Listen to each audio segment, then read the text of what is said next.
Boa noite, amados irmãos, que a graça do Senhor possa sempre estar sobre nós, porque pela graça que estamos aqui, pela graça que falamos, estamos ainda lutando e estamos vencendo. Aqui em Salmo, capítulo não, de número 100, porque Salmo a gente não costuma falar capítulo. Número 100, versículo 3, diz assim: Sabei que o Senhor é Deus, foi Ele e não nós, que nos fez povo seu e ovelhas do seu pasto. Muito maravilhosa essa escritura. Deus compara nós como ovelhas. Estamos no seu pasto, alimentando. Deus tem nos dado graça, nós temos alimentado com esse alimento espiritual que nos ajuda a vencer as coisas que enfrentamos. Muitas das vezes enfrentamos coisas que às vezes pensamos que não damos conta de vencer. Mas Ele tem nos ajudado, Ele tem te ajudado. Por isso você pode dizer: eu sou um vencedor. O profeta diz aqui na mensagem: perfeita força por perfeita debilidade. No parágrafo 119 ele diz: não é estranho que Deus nos compare a ovelhas? O profeta faz uma pergunta: não é estranho que Deus nos compare a ovelhas? Uma ovelha é uma coisa mais desamparada que há. Não há nada tão indefesa quanto a ovelha. Um coelho pode correr, um esquilo pode entrar numa árvore, um cachorro pode morder, um leão pode rasgar, um cavalo pode dar coice, um pássaro pode voar, mas uma ovelha permanece desamparada. E esta é a maneira que Deus nos quer. Deus não quer pessoas que acham que é alguma coisa, que acham que às vezes é melhor do que todos. Não, Deus não quer. Nos dá conta que somos totalmente insuficientes. Então Deus toma aquela pessoa e começa a moldar.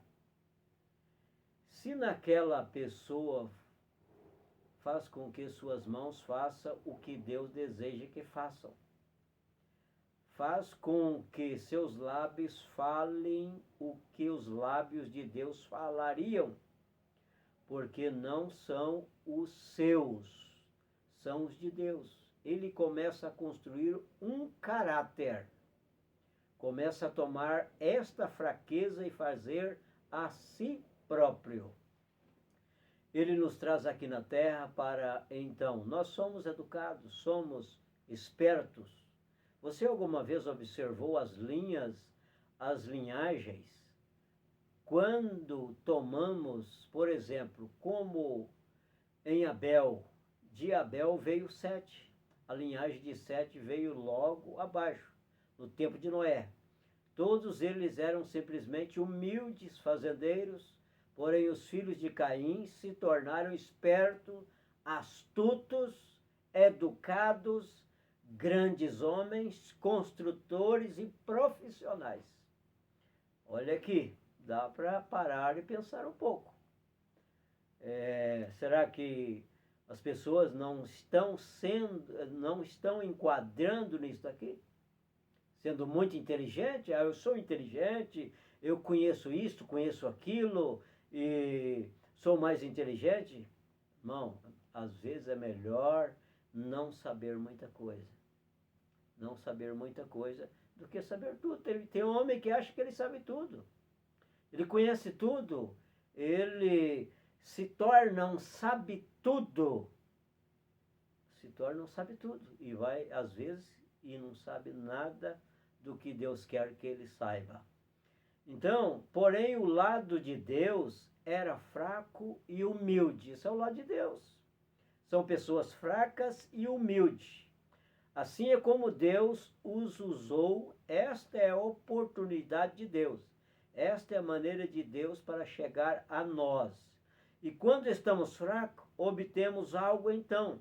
Isto encoraja, e é lógico, porque todo o reino de Deus é composto dessa classe de pessoas fracas, humildes. Então, quando você alcança essa classe de pessoas, então quando você alcança essa classe de caminho, então você pode.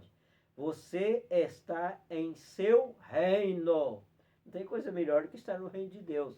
Ser pessoa simples, ser pessoa humilde e estar no reino de Deus. Ou às vezes tem pessoas que querem ser alguma coisa e está fora do reino de Deus. Porque ele não está na linhagem de Deus. A questão é conosco, que não sejamos muitos fracos. O caso é que somos muito fortes, somos simplesmente muito fortes. E a coisa é que somos muito cabeçudos, correto? Somos muito fortes em nossas cabeças, sabemos muito. Deus quer tirar isto de nós. Que Deus possa tirar isso de mim. Que eu possa ser uma pessoa humilde, que você também tenha esse desejo no seu coração, realmente ser uma pessoa humilde que possa ser guiado pelo Espírito Santo. Correto? Somos muito fortes para nos rendermos a Ele. Então, somos fortes e não rendemos a Ele. Nós rendemos a nós mesmos. Pensamos, bem, agora aqui eu tenho o suficiente senso para saber. Fiquei admirado poucas noites atrás quando mamãe estava doente no hospital. Eu fui e havia uma pequena senhora do outro lado. Se aquela pequena senhora estiver aqui, me perdoe, irmã. Ela é uma pequena garota de Kentucky. E nós estávamos, aquela era sua sogra, e eu estava falando com ela, com aquela noite, minha esposa e eu, ali cerca de 1h da manhã, e seu esposo havia se deitado no chão e foi dormir. Ela disse: saia daqui, você não é nada bom para sua mãe, de qualquer modo. E o pôs para fora do quarto porque ele estava deitado, atravessado na porta, onde as enfermeiras, ninguém poderia entrar, simplesmente roncando no chão. Assim sendo, ela o acordou e o pôs para fora. E ela começou a falar ali, comecei ali a falar sobre o Senhor e ali por diante. E ela disse, tudo que eu conheci foi um enxadão e como cuidar da sementeira do tabaco.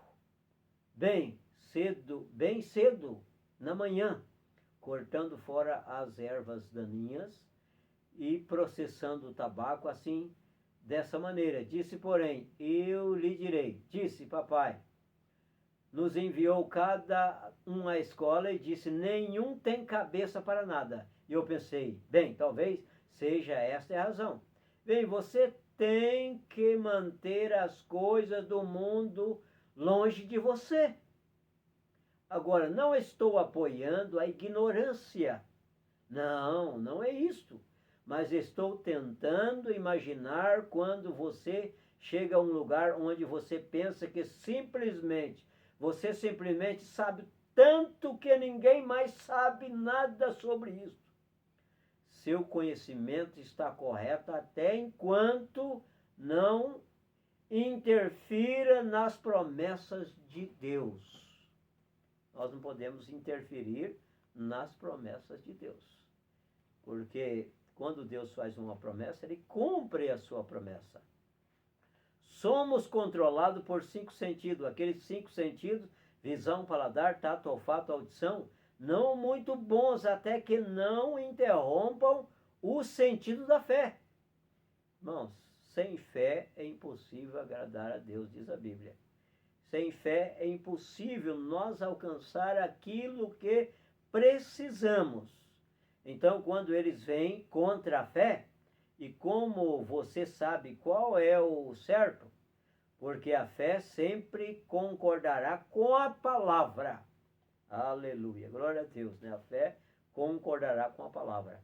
E então, se a sua fé é contrária à palavra, ou você pensa que é, então você não tem fé. Você tem uma crença manufaturada, você tem uma jactância em seus sentidos, de algum conhecimento sobre qual você estudou ou algo, mas quando você se aparta daquilo e depende completamente da fé, e a fé só pode ser edificada sobre a palavra de Deus. A fé é correta. A sua fé está edificada sobre a palavra de Deus? Ou está edificada sobre os seus pensamentos, no que você sabe, no que você conhece, sobre seus conhecimentos naturais? Irmãos, vamos entregar a nossa vida para Deus.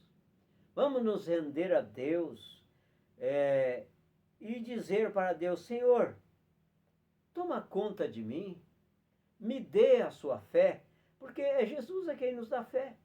Nós precisamos da fé de Jesus Cristo, porque a fé do homem, o que o homem acredita pode passar, mas a fé de Jesus Cristo, ela permanece até o fim. E nós vamos chegar lá, no final da jornada, pela fé. É pela fé. Não é o que podemos, não é o que podemos fazer, mas é por aquilo que Deus pode fazer por nós. E nós cremos e temos fé que Ele está nos ajudando, que Ele vai nos ajudar, que Ele vai te ajudar a vencer este problema. Talvez você está passando por um problema, mas você vai vencer, porque você tem fé na palavra de Deus. Que Deus continue te abençoando, te dando graça e te dando vitória a cada dia. Em nome de Jesus Cristo. Amém.